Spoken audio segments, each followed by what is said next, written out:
Halo, selamat sore pemirsa. Ainus hadir menjumpai Anda bersama saya Sri Surya Sugiharti. Saya akan menyampaikan tentang sumber energi terbarukan dan tak terbarukan di Indonesia.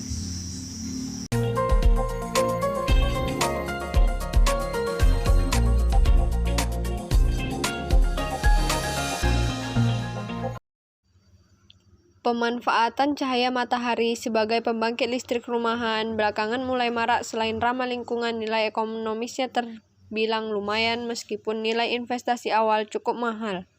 Namun, jika dibandingkan dengan biaya yang harus dikeluarkan tiap bulan, dengan listrik PLN akan lebih murah. Di samping itu, perusahaan listrik negara atau PLN mendapat amanat untuk mewujudkan nol emisi karbon hingga 2060 sesuai Persetujuan Paris 2015. Tentang perubahan iklim, negara-negara di dunia harus menurunkan emisi karbon secara bertahap. PLN sebagai perusahaan negara bidang ketenaga listrikan ikut menanggung persetujuan itu untuk tahap awal pada 2025.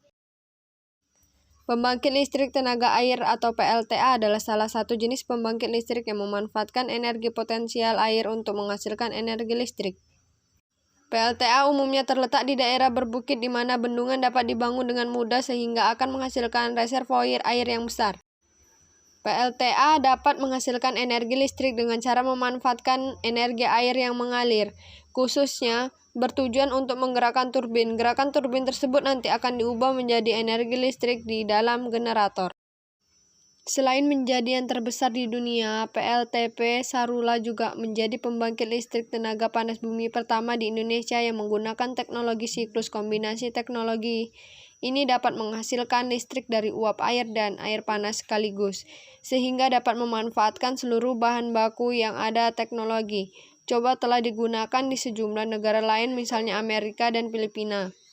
PLTP Sarula ini sedikit berbeda, yang keluar dari tanah adalah sekitar 25% uap dan 75% air panas. Jadi bagian besar di bukit di sana merupakan sistem yang kita gunakan untuk memisahkan uap dan air panas yang keluar dari sumur uap.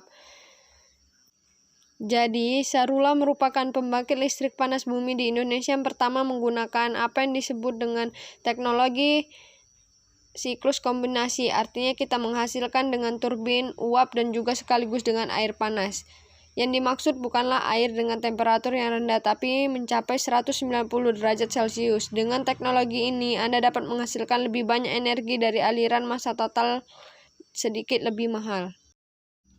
Inilah hasil pemanfaatan gas alam yang disalurkan melalui pipa dari sebuah sumur di Desa Cidenok, Banjarnegara, Jawa Tengah. Gas alam pertama kali ditemukan oleh seorang warga saat sedang menggali sumur hingga kedalaman 11 meter.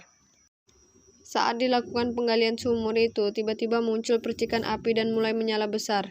Sejak saat itu, warga menyalurkan melalui pipa paralon ke pemukiman warga meski tanpa minyak tanah dan gas LPG, yang harganya sekarang legit. Kompor milik warga yang tinggal di daerah tersebut tetap bisa menyala. Untuk mengoperasikan kompor, hanya cukup membuka dan menutup keran. Kompor akan menyala saat posisi dibuka dan mati saat ditutup.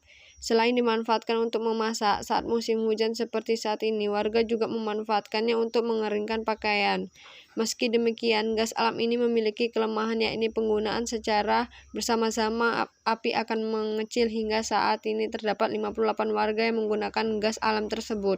Warga hanya dipungut biaya sebesar 50.000 per bulan untuk biaya perawatan instalasi paralon. Penggunaan gas alam tersebut terhitung tidak berbahaya karena memiliki tekanan yang rendah.